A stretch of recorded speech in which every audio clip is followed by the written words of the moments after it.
Magandang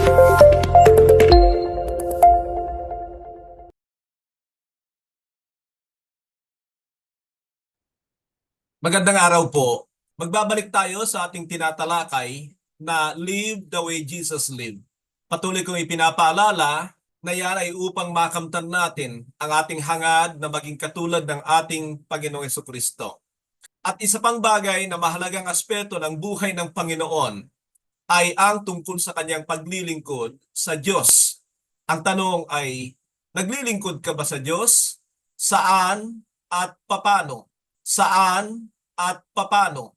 Naitatanong ko ang bagay na yan sapagkat naniniwala ako na maraming ministeryo na ginagawa sa ating mga simbahan na hindi na ito yung mga bagay na ipinapagawa ng Panginoon. Tandaan natin na laging nandoon ang pagkontra ng ating mga sariling kagustuhan sa kagustuhan ng Diyos. Titignan po natin kung paano naglingkod ang Panginoon, ano ang kanyang mga ginawa at kung ano ang mga bagay naman na dapat nating gawin upang maging katulad niya sa paglilingkod sa Ama. Malayong maging katulad tayo ng Panginoon Jesucristo at imposible kung tayo ay hindi naglilingkod sa Diyos. Ulitin ko po yan. Malayong maging katulad tayo ng Panginoon Jesucristo at imposible kung hindi tayo naglilingkod sa Diyos. Tandaan natin na yan ang isa sa mga dahilan kung bakit ipinagkaloob ng Diyos ang kanyang banal na Espiritu. At kapag hindi tayo naglingkod sa Diyos, kung taglay natin ang kanyang Espiritu, ay alalahanin natin ang sinabi niya, quench not the Holy Spirit.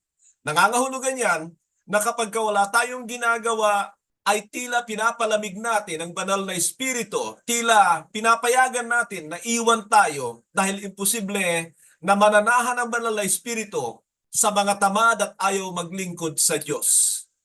Nais ko lang ipakita sa inyo ang katotohanan ito.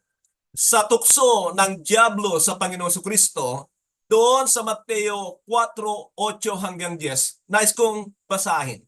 Sinabi, again the devil took him to a very high mountain and showed him all the kingdoms of the world and their splendor. Verse 9, all this I will give you, he said, if you will bow down and worship me. Jesus said to him, away from me, Satan, for it is written, worship the Lord your God and serve Him only.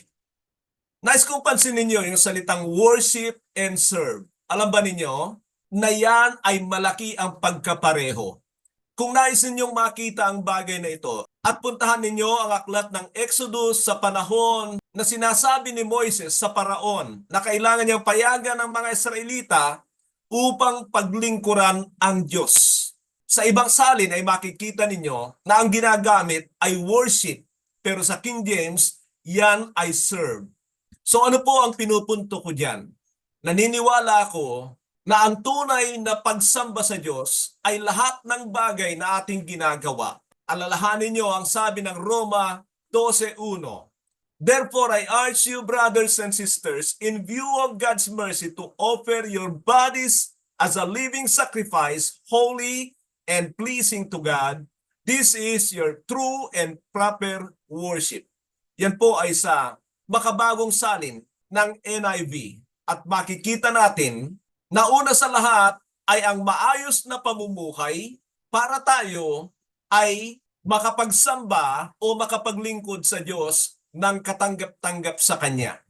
Ito ay sinasabi ko sapagkat kapag hindi tayo naglingkod sa Diyos, ay malamang ang Diablo ang ating sinasamba at pinaglilingkuran. Nakukuha ba ninyo ang katotohanan yan? Kapag hindi ka naglilingkod sa Diyos, ay malamang sa Diablo ka nagpapagamit. At siyempre, mahalaga rin yung pamamaraan ng Diyos. Dahil katulad ng sabi ko, na maraming itinuturing na naglilingkod sila sa Diyos, subalit hindi sa pamamaraan ng Diyos. Sinabi pa ni Apostol Pablo sa Filipos 3:3, for it is we who are in the circumcision, we who serve God by His Spirit, who boast in Christ Jesus, and who put no confidence in the flesh. Tandaan natin na ang tunay na pagtutuli sa New Covenant ay pagtutuli sa puso. Na nangangahulugan nito na nabuksan tayo sa katotohanan. Sabi ni Pablo, we who serve God by His Spirit, ay nangangahulugan na hindi tatanggapin ng Diyos ang anumang paglilingkod sa sarili nating kagustuhan, kalakasan, kagagawan, kundi sa pamamagitan ng banal na Espiritu. Kaya nga ang hindi nabuborn again, dahil ang born again ay born of God's Spirit, ay hindi talaga yan maglilingkod ng tama para sa Diyos. Hindi yan makakapaglingkod ng tama para sa Diyos. Tandaan natin na ang paglilingkod sa New Covenant sa Diyos ay sa pamamagitan ng gift ng banal na Espiritu. At alam ko na meron kayong idea kapag sinasabi ang tungkol sa mga gift of the Holy Spirit. May tatlong kategorya yan at meron ding tatlong aspeto. Unang aspeto ay sa Diyos. Pangalawang aspeto ay sa kanyang iglesia. At pangatlong aspeto ay sa sanlibutang ito. Makikita ang bagay na yan doon sa Mateo 25. Tingnan niyo po yung mga talinghaga doon.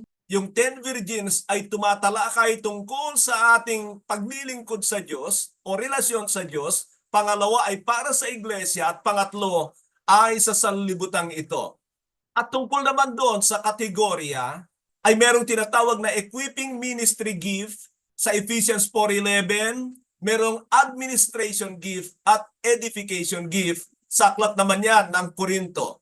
Sinabi ng Efeso 4:7, when He ascended on high, He led captives in His train and gave gifts to men. Gave gifts to men. Yung men doon is pertaining to those who receive the Holy Spirit, pero hindi lang yan nangangahulugan ng mga lalaki lang, kundi maging ang mga babae, sapagkat sa Aklat ng Gawa 2:17 ay kasama ang mga babae na pagkakalooban ng banal na Espiritu. So giftedness is required. Giftedness is required. Kaya siguraduhin mo na ikaw talaga ay na-born again. Dahil bukod sa kaloob ng Diyos sa kanyang iglesia na banal na Espiritu ay kasama ng Espiritu ang kanyang mga kaloob para makapaglingkod tayo sa Diyos. Unang Pedro 4:3, each of you should use whatever gift you have received to serve others as faithful stewards of God's grace in its various forms. Ano sinasabi ni Apostol Pedro rito? Lahat ng mananampalataya ay may kaloob mula sa Diyos at kailangan itong gamitin. Itong mga ipinagkaloob ng Diyos na ito ay biyaya at bahagi niyan ay paglilingkod natin sa pamumuhay natin at tagumpay laban sa kasalanan. At maalala niyo yung sinabi ko na maging si Satanas nung siya ay maglingkod sa langit ay tinawag siyang anointed guardian cherub. Bakit? Because he cannot serve God in his own way. Ezekiel 28:14 po yan.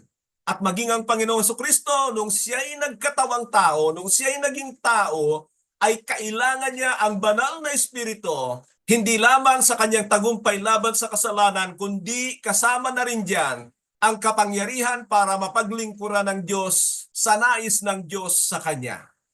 At alam natin na maging ang Old Testament men at tayong mga sa New Covenant, lalong-lalo na, ay hindi tayo maaaring maglingkod sa Diyos na walang Espiritu ng Diyos. Alalahanin niyo ang mga apostol, sinabi ng Panginoon sa kanila, do not leave Jerusalem until you are endowed with power, the Holy Spirit. Kahit gaano pa karami ang karanasan ng mga alagad sa Kanya, kahit gaano pa karami ang kanilang natutunan at naunawaan mula sa Kanya, they can never and should never serve in their own way but by the Holy Spirit. Bakit po ba? Sapagkat anumang resulta na galing sa atin, tignan nyo at makikita nyo ang mga katotohanan ito sa mga ilang naglilingkod sa mga iglesia. Ang kanilang paglilingkod ay self-gratifying, nangangahulugan yan, na doon sila sa bagay na makinabang sila, at ganoon din naman na it is self-glorifying. Doon sa sila ay nakakakuha ng karangalan. At ingatan natin ang bagay na yan sapagkat ang mga bagay na yan ay hindi ibibigay sa iyo ng banal na Espiritu. At katulad ng aking sabi, when the Holy Spirit came upon the servants of God in the times of the apostles, ay talagang dumanas sila Subalit hindi sila umatras dahil na rin sa kagagawa at tulong ng banal na Espiritu na nasa kanila. So paano nga ba naglingkod ang Panginoong Jesucristo? Gagamit ako ng 3 katanungan para ungkatin, halukayin at matuklasan kung paano naglingkod ang ating Panginoong Jesucristo. Ang mga katanungan ito ay why, how, and where. Why, how, and where. At ang una natin ay why. Bakit siya naglingkod? His reasons, grounds, basis, and cause. Dahilan para siya ay maglingkod sa Diyos na ating Ama. Pero bago ko talakayin yan, ay nais ko munang itanong ang bagay na ito sa iyo. Dahil na rin ito sa aking obserbasyon sa maraming Kristiyano na kung saan ay tumatagal sila, tumatanda sila sa pananampalataya na wala kang makikita na talagang naglilingkod sila. Kaya ito po ay nais kong personal na itanong sa iyo, kapatid. Meron ka bang dahilan para paglingkuran ng Diyos? O kaya ay meron ka bang mabigat na dahilan, sapat na dahilan, para hindi siya paglingkuran? Ano ba ang mga humahadlang sa iyo? Sapat ba ang mga bagay na ito na humahadlang sa iyo para paglingkuran ng Diyos? At ito pa ang tanong. Ikaw ba ay talagang mananampalataya? Ikaw ba ay talagang na-born again? Nagtataglay ka ba ng Espiritu ng Diyos? Alam niyo, ito pong mga huling araw na ito ay maiksi na ang ating panahon. Medyo mabigat po ang mga katanungan yan para gisingin ka sa iyong kalalagayan na kung ikaw ay matagal ng Kristiyano at hanggang ngayon ay hindi mo pa natutuklasan kung paano mo paglingkuran ng Diyos, mayroon kang malaking problema. Baka lahat ng katanungan kong yan ay wala ka talaga at meron kang mabigat na dahilan kaya hindi ka nakakapaglingkod sa Panginoon. Ano nga ba yon? At ito naman ang hamon ko. May mabigat ba ang dahilan ng Panginoon para maging dahilan din naman natin? Ulitin ko po ang katanungan yan. May mabigat ba ang dahilan ng Panginoon para maglingkod sa kanyang Ama na maaari nating maging dahilan para maglingkod din tayo sa Kanya? So dito sa katanungang why, bakit, ay tuklasin natin kung ano ang mga rason na sinabi ng Panginoon dahilan para paglingkuran niya ang kanyang Ama. 5 lamang po ito at kung meron pa kayong matuklasan, praise the Lord, idagdag po ninyo at naway makatulong ito upang magudyok sa inyo na talagang paglingkuran na ang ating Diyos. At ang number 1 reason natin ay matatagpuan sa Mateo 20:28. Pansinin po ninyo at hindi po ako magbibigay sa inyo ng anumang bagay na wala sa banal na kasulatan. Kailangan makita nyo ito. They are the biblical reasons why Jesus served His Father. Sinabi sa talatang ito, just as the Son of Man did not come to be served, but to serve and to give His life as a ransom for many. Ang Panginoon po ang nagsasalita sa talatang ito. Sinasabi niya kung ano ang kanyang dahilan, kung bakit siya naglingkod sa Ama. At ang nakita ko rito, He clearly knew His life purpose. He clearly knew His life purpose and He believes it and yielded to it. Tagalogin ko para maunawaan. Malinaw na alam ng Panginoon ang layunin ng kanyang buhay dito sa lupa bilang tao at naniwala siya at ipinasailalim niya ang kanyang buhay dito. He believes it and yielded to it. At makikita naman natin sa kanyang sinabi, and to give His life as a ransom for many. Nangangahulugan yan na dahil alam niya ang layunin ng kanyang buhay nung siya'y nagkatawang tao, ay kamamatayan niya ito. Kasi ang Ama ang nagbigay sa kanya nito, ang Ama ang nagsugo sa kanya rito, at nandito nga na sinasabi niya, the Son of Man did not come to be served.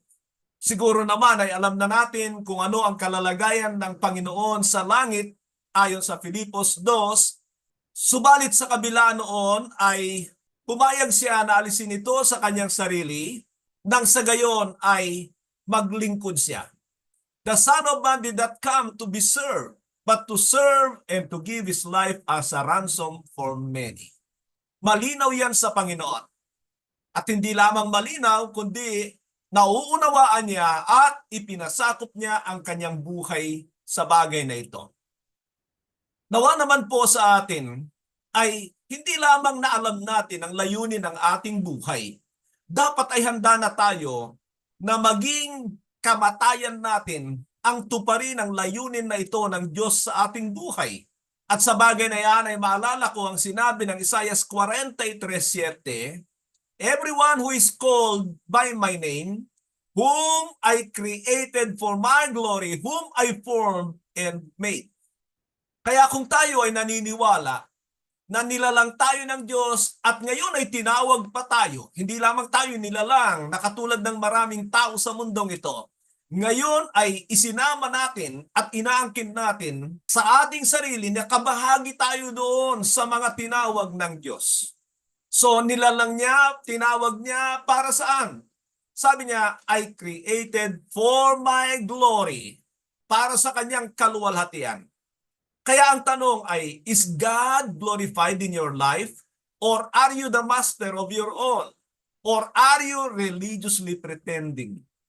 Itinatanong ko po yan mga kapatid, sapagkat maraming Kristiyano nakikita ko sa halip na malungkot sa kanilang kalalagayan bilang matagal ng Kristiyano na hindi talaga naglilingkod ng tama, kundi may mga ginagawa naman na hindi talaga tumbok yung pagkatawag o kaya ay nais ng Panginoon sa kanilang buhay. Ayoko kayong hatulan sa bagay na yan. Gusto niyo yan, pero sa susunod na katanungan ay makikita natin anong area ba ng buhay natin dapat tayo maglingkod sa Panginoon. Kaya ako tinatanong, are you religiously pretending to be serving God? Dahil alam ko naman maraming maglilingkod sa Diyos kapag ka ito ay gusto nila kahit hindi naman talaga ito ministry para sa atin sa New Covenant.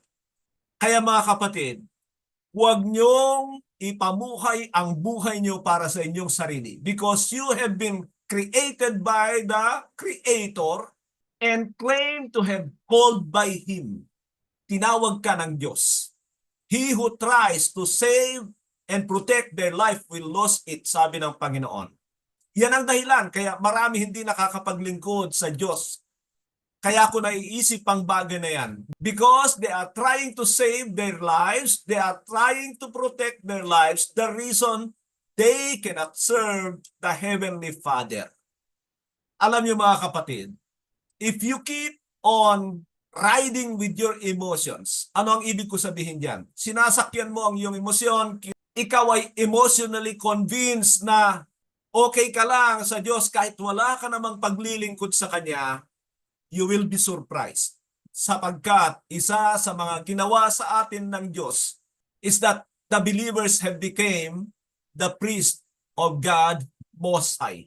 Mga saserdote tayo na nangangahulugan, ang saserdote ay talagang para sa Diyos na naglilingkod sa Kanya. Naalala ko po yan sapagkat maraming nagkiklaim at tuwang-tuwa sa 1 Peter chapter 2 verse 9 and 10. Pero are they really serving the Father? Ang pangalawang dahilan, second reason, ay matatagpuan sa John 14:31. John 14:31. I love the Father and do exactly what my Father has commanded me to do. Do means work. Meron siyang gagawin to serve the Father. So anong nakikita natin na reason ng Panginoon dito? Sinabi niya, I love the Father and do exactly what my Father has commanded me to do. Do you love God? Yan ang pangalawang reason ng Panginoon. He served the Father because He loved Him. And do you love the Father? Mahal mo ba ang Ama? Ang susunod na tanong ko ay, posible ba na mamahal ang Ama na hindi tayo naglilingkod sa Kanya, hindi tayo sumusunod sa Kanya? Posible ba yon? Gusto kong malaman at maunawaan ang formula ng mga Kristiyano na hindi naglilingkod sa Diyos. na pwede palang mahal natin ang Diyos na hindi siya pinaglilingkuran o kaya hindi siya sinusunod. Mga kapatid, katulad ng sabi ko, panahon na para tayo ay gisingin sa ating mga pagkatulog na kinokondisyon na lamang natin ang ating mga sarili na tayo ay okay sa kabila na wala tayong ginagawa sa totoong buhay na maging katulad ng Panginoon. Kinokondisyon lang natin ang ating mga emosyon at paniniwala sa ating mga sarili na gumagawa tayo na okay pa rin tayo sa Diyos kahit hindi tayo nagpapakita kung ano ang ipinakita ng Panginoon tungkol sa mga bagay sa kanyang buhay. At kung pag-uusapan natin ang tungkol sa pag-ibig sa Diyos, meron pong mga biblical na paraan. Maalala niyo yung utos ng Panginoon? Tingnan po ninyo yung video sa utos number 38 ng 70 Commands of Jesus Christ at makikita nyo, ang utos niya doon ay love the Lord your God with all your heart, with all your soul, with all your mind and strength. At nagbigay ako ng 7 biblical reasons on how to love the Lord nang sa gayon ay alam natin na tayo talaga ay tumatama sa nais ng Diyos sa atin. Isa sa mga natutunan ko, ang salitang mahal ay action word po yan. Kailangan ay ipakita mo na talagang mahal mo ang Diyos at maging ang iyong kapwa. It's not an emotional love, kundi talagang action word po yan na nangangahulugan na walang makakapagpakita na mahal nila ang Diyos without any action, without any expression. Kaya nga sinabi ng Panginoon, if you love me, obey my commandments. Siyempre, pag may inuutos ng Panginoon, meron niyang action na kailangan para tugunan. Ang pangatlong rason ay makikita sa John 16:28. John 16:28. I came from the Father and entered the world. Now I am leaving the world and going back to the Father. May kaunting pagkahalintulad dito sa mga nauna, pero nakikita natin dito na ang dahilan kaya ang Panginoon ay naglingkod sa Ama is that because He was accountable. Alam niya na meron siyang pananagutan sa Ama.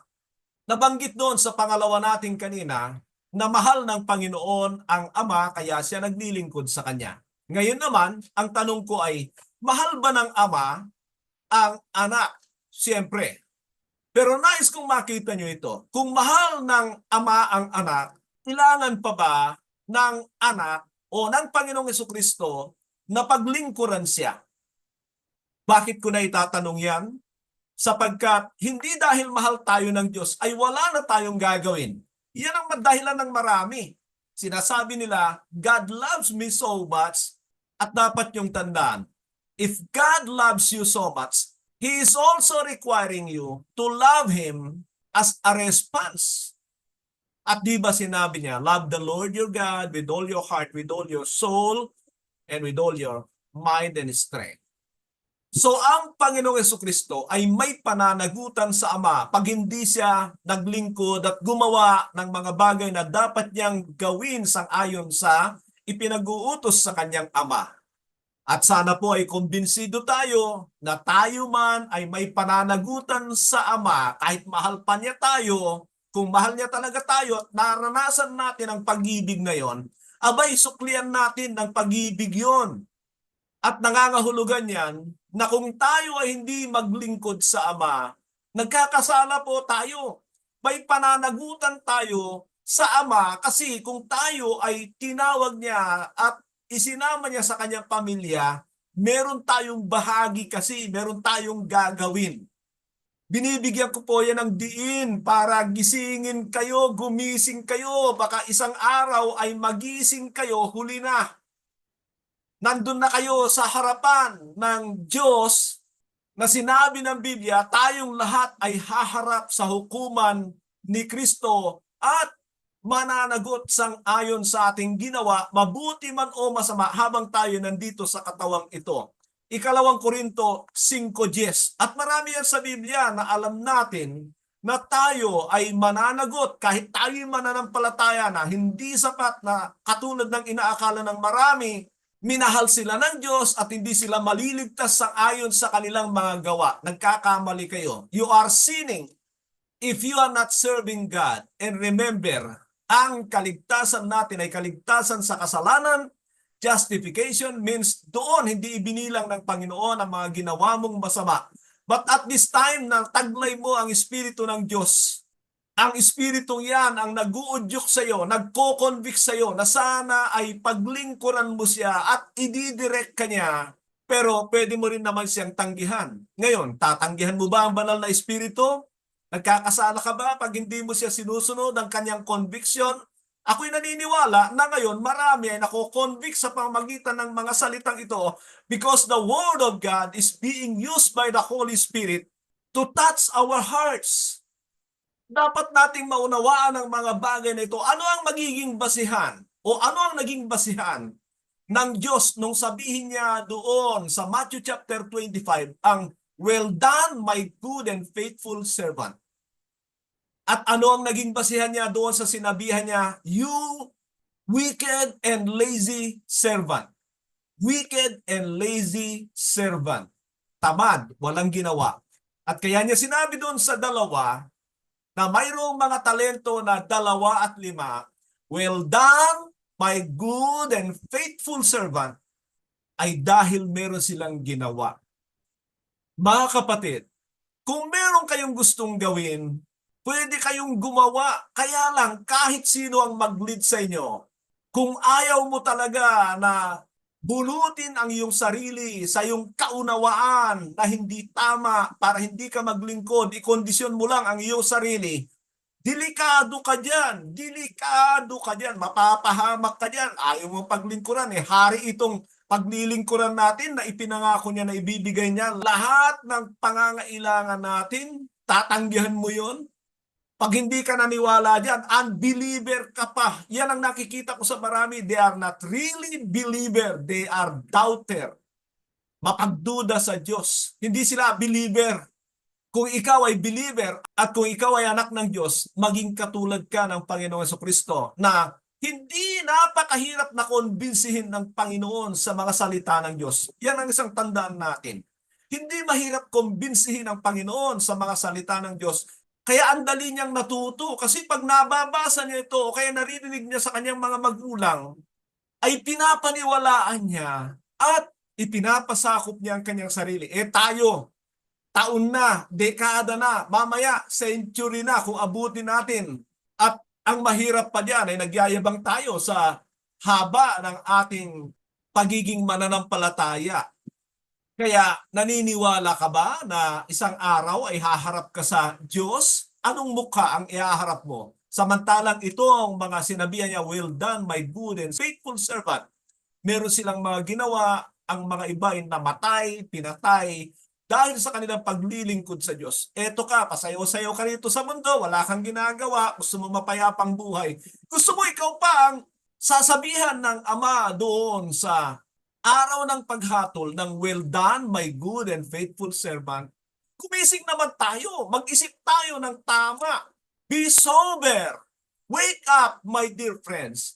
Aabutin ka na ng paghaharap mo sa Panginoon. Tapos na yan lahat. At nakikita na natin lahat ng palatandaan. Ginagawan tayo ng paraan ng Diyos para gumising sa ating kalalagayan. Pero ikaw, kapag ikaw ay iniisip mo, nagising ka, pero hindi ka naman nauudyukan ng salita ng Diyos, delikado ka dyan. Punta tayo dito sa pang-apat na dahilan. At ito ay mababasa sa John 13 verse 1. John 13 verse 1. Jesus knew that the hour had come for him to leave this world and go to the Father. Ang konteksto nito, mga kapatid, ay nung hinugasan niya ang mga paa ng mga alagad upang ipakita ang pag-ibig niya sa mga ito, pinaglingkuran niya ang kanyang mga alagad. Pero dito sa sinulat ni John ay pinapakita niya, Jesus served and became servant to his disciples because he knew he is going to live very soon. At the age of 33, after 3 years of service, tapos na ang paglilingkod ng Panginoon. What a short time to serve. Kaya nakikita ko rito na isa sa mga dahilan why Jesus served is that because He saw it as an opportunity for a limited time. Ulitin ko po yan. He saw it as an opportunity for a limited time to serve the Father. Limitado lang. At katulad ng aking nabanggit sa inyo, haharap na siya sa Ama. Ano ang kanyang mukhang ihaharap kung hindi niya ginawa ang nais ng Ama para sa kanya? Now, mga kapatid, tandaan ninyo ito, limitado lang ang oras natin. It is a self-deception to think that you are not going to die anytime. That is a self-deception. Dahil alam ko marami nagsasabi, saka na lang ako maglingkod pag ganito, saka na lang ako maglingkod pagkatapos ito. Pag nakuha ko na ito, saka ako maglilingkod sa Diyos. Mga kapatid, dinadaya mo ang iyong sarili. You are not a God para maglagay ng panahon para sa iyong sarili. Lalo na kung ikaw ay matagal ng Kristiyano at ipinagpapaliban mo ang paglilingkod sa Diyos, hindi mo ginagawang nais ng Diyos, inuuna mo ang mga nais mo. That is a self-deception. Hindi mo hawak ang oras, hindi mo hawak ang buhay mo, hindi mo hawak ang panahon para patuloy na ipagpaliban ang paglilingkod sa Diyos. At maalala ko nga, yung lagi kong kinukwento na isang matanda, na nung panahon na malakas pa siya, lagi kong dinadaanan, at dahil wala naman siyang gaanong ginagawa na nakikita ko, ay gusto ko siya isama sa mga paglakad-lakad, pag-house to house visitation during that time. Subalit, hindi ko talaga nayakag. Isang araw may nangyari sa kanya, na disgrasya siya. At pagkatapos noon ay hindi na siya makalakad. Lagi kong dinadaanan pa rin para dalawin at lagi niyang sinasabi sa akin sa panahon na yan na hindi niya siya makalakad ang ganito. Pastor, sana kung nakakalakad lang ako, sasama ako sa iyo. Alam niyo, dahil matanda ito, yumuyo ko na lang ako at sinasabi sa aking sarili na siya lang ang kumbinsido na maglilingkod siya sa Diyos kung siya ay makakalakad muli. Hindi man siya namatay, pero hindi na siya makakagawa ng mga nais ng Diyos. Paupo-upo na lang siya doon at maghintay kung kailan siya namatay. Wala na po itong matandang ito. Kaya tanong, kumbinsido ka ba na limitado ang pagkakataon mo? Kumbinsido ka ba na limitado ang panahon mo sa mundong ito na isang araw ikaw ay mamamatay? Kumbinsido ka ba na hindi mo alam kung kailan ka mamamatay? Ang pride ay lagi niyang sinasabi sa iyo, hindi ka pa mamamatay. At diyan ay alalahanin mo yung sinabihan ng Panginoon na malakas, maraming ari-arian, na nung gabing yun ay sinabihan ng Panginoon, hangal ngayong gabi, babawiin na sa iyo ang iyong buhay. At doon ay sana'y makita natin na ang Diyos ang may hawak sa ating buhay kapag ka ito ay nakikita niya na hindi ginagamit para sa Kanya. Nanganganib tayo. It is a wickedness not to serve God and to do His will. Remember that. At sabi ng Ecclesiastes, bakit kailangan paiksiin ang iyong buhay? Bakit kailangan mamatay ka sa hindi mo panahon dahil sa iyong pagiging masama? Alam niyo, it's not because man is not a murderer, man is not a thief, man is not a criminal, kaya siya tinatawag na wicked. Once na ayaw mong gawin ang kalooban ng Diyos, gusto mong gawin ang gusto mong gawin, you are a wicked person. Huwag mo sabihin sa akin, you are a believer. At dahil ikaw ay nag-a-attend every Sunday, ay okay ka na. Anong ginagawa mo sa mga napapakinggan mo? Hindi ba kasamaan, kasalanan sa Diyos na nakikinig ka ng salita ng Diyos at hindi mo isinasagawa ang mga ito? Tingnan nyo sa Matthew 7:24-26. Na ang mga taong hangal ay nakikinig ng salita ng Diyos pero hindi ito isinasagawa. Punta tayo dito sa reason number 5. Reason number 5. Luke 22:26. Luke 22:26. But you are not to be like that. Instead, the greatest among you should be like the youngest, and the one who rules like the one who serves. Ulitin ko pong basahin at pansinin po ninyo, ano ba ang sinasabi ng Panginoon dito? But you are not to be like that. Instead, the greatest among you should be like the youngest, and the one who rules like the one who serves. ang sinasabi ng Panginoon dito ay ipinapakita niya sa mga alagad na kung gusto nilang maging dakila sa kaharian ng Diyos, kailangan silang matutong maglingkod kahit na sila'y dakila rito sa lupa. Una ay nangangahulugan yan na hindi dahil meron kang posisyon dito, ikaw ay may title dito sa lupa, ay ikaw ang dakila pagdating ng araw sa kaharian ng Diyos. Although alam ko na ino-honor naman ng Panginoon yung katulad namin na nagtuturo ng salita ng Diyos. Sabi nga niya ay honor them with a double honor.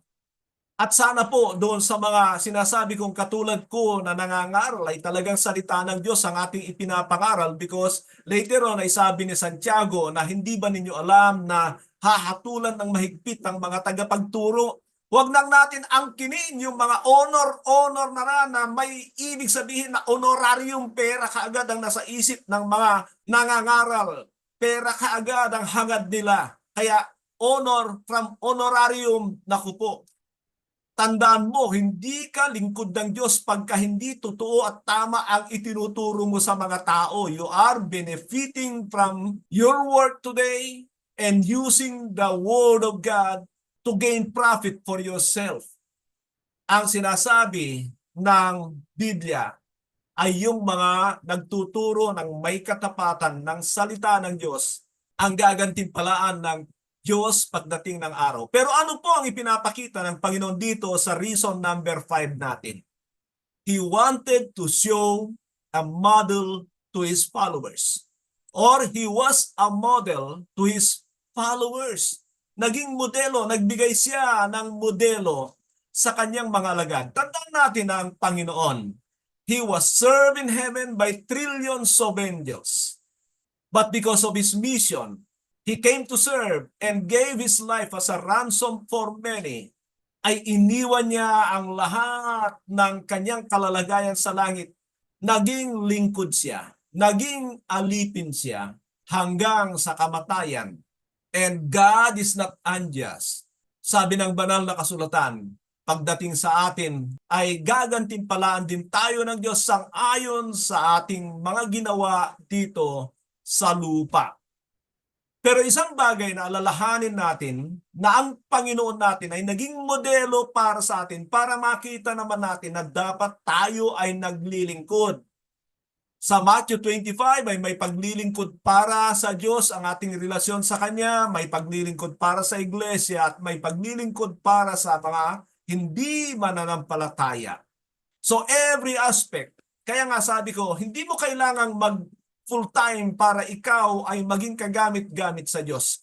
Meron kang mga katrabaho na pwede mong pakitaan ng buhay na katulad ng Panginoon. Siyempre, yan ay kagamit-gamit para sa kanila, kagamit-gamit para sa iyong iglesia, kasama na dyan ang iyong pamilya. Pero it is impossible to follow Christ without serving others, serving God. Sa pagkakataong ito ay nais kong sabihin sa inyo ito. If the Lord served, He gave His life just so He can serve. Likewise, His disciples, ang mga alagad. Mga kapatid, tignan niyo ito. Si Mateo ay tax collector. He was earning a huge money through his work. Hindi ang pribilehiyo ng maraming Hudyo sa kanilang kapanahunan. Pero makita natin, for the sake of Jesus Christ, kung titignan ninyo ang Mark chapter 2 ay tinawag siya ng Panginoon with only 2 words, follow me. At iniwan niya ang kanyang pinagkakakitaan para sumunod sa Panginoon na hindi niya na pinagsisihan kahit kailan. Mark was a fisherman like John the Beloved, who was called by the Lord Jesus Christ. Pwede silang yumaman dito sa kanilang ginagawa, pero they left their work for the sake of following Jesus Christ. Another one is Dr. Luke.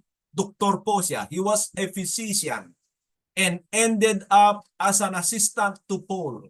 Ina-assist niya si Paul sa kanyang mga ginagawa. Maring sa ating kapanahunan ay tawagin nating may kulang-kulang o sira ang ulo dahil binitawan niya ang ganong trabaho alang-alang sa kanyang paglilingkod sa Diyos. Pero kayong mga Kristiyano, masasabi ba ninyo na sira ang ulo ni Dr. Lucas? Mga kapatid, kung hindi siya naglingkod sa Diyos, kahit doktor siya, hindi na siya mapapakinggan sa ating kapanahunan. At pagkatapos noon ay meron tayong Apostle Paul, o kaya ay unahin ko muna si Pedro, na kung saan ay makikita natin na nagmamay-ari siya ng mga bangka na pangingisda. They could be the largest during their time. Pinakamalaki yon sa kanilang kapanahunan. Ibig sabihin, pwede siyang yumaman sa pamamagitan ng kanyang trabaho, but he yielded his life so that he can serve God and the Son of God. And then si Paul was a lawyer, a Pharisee. Pero alam natin ang kanyang buhay na siya ay pumayag na later on ay maging tent maker alang-alang sa kanyang paglilingkod sa Diyos. Kung si Pablo ay hindi sumunod sa tawag ng Diyos sa kanya, never nating napapakinggan at pinag-uusapan ang kanyang pangalan at ang kanyang mga gawa sa araw na ito. After few times na tayo ay mamatay, kakalimutan tayo ng ating mga salilalahi. Maring yung ating pamilya, for a while, maaalala pa tayo, yung ating mga apo, maring nakakakita pa sila ng ating mga larawan. But after that, they cannot remember anything about you. But there is life after our death, after this life in this earth, na kung pinapaniwalaan natin. Let us be ready to face our Creator and Caller. Kaya panahon na para hanapin mo kung ano ang ibinigay ng Diyos na bahagi mo sa kanyang katawan at gumawa ka dahil malapit na ang pagsasara ng mundong ito. Nawa paniwalaan mo na ang mga salitang ito ay ginagamit ng Diyos para udyukan ka at gisingin ka sa iyong kalalagayan. May panahon at pagkakataon pa tayo habang tayo'y buhay. Huwag nating hintayin ang pagsasarado ng pagkakataon para sa atin. Mahal tayo ng ating dakilang Ama at naway ipakita rin natin na mahal natin siya. Magandang araw po sa bawat isa. Sumagana sa atin ang kanyang biyaya.